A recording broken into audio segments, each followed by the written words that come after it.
Good morning. Spiritual attacks. There is such a misconception that spiritual attacks means somebody going to like a witch doctor, if you believe in that, or going to the botanica and like doing these things and mixing these things. But that's not always the case. I'm going to explain. Spiritual attacks can simply just mean people talking negatively about you. Spiritual attacks can basically mean just people who always have your name in their mouth, right? And people will do that. People will do that until the day you die, unfortunately. Because people talk about everything, right? They talk about everything. It is your responsibility to protect yourself from those things. The biggest way to protect yourself, right? Like there's minimal ways, right? Obviously prayer, right? Prayer. I love Psalm 23. I love Psalm 91. Those are my favorite prayers.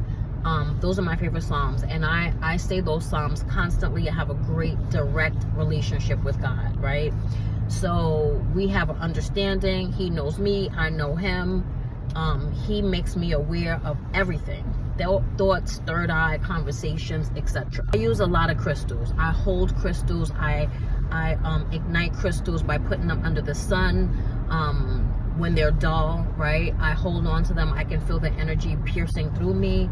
I light sage. I light Palo Santo. I light those things to clear my energy.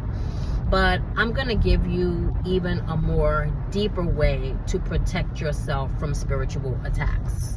The most the most concrete way to protect yourself from spiritual attacks is to rise your vibration, period.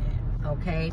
Rise your vibration, because when you rise your vibration and when you do all the things to be your higher self and not your lower self, those attacks can't reach you anymore. You're no longer on the level of those people who always have your name in their mouth, right?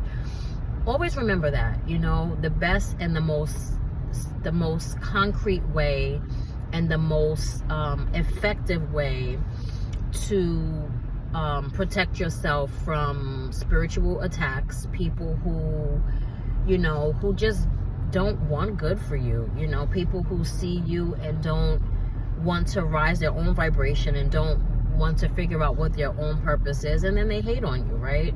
That's the best way to do it. The best way to do it is to raise your vibration. When you and God are here, people can't touch you. People can't do anything to you because you are very favored and highly protected, and your progress won't stop.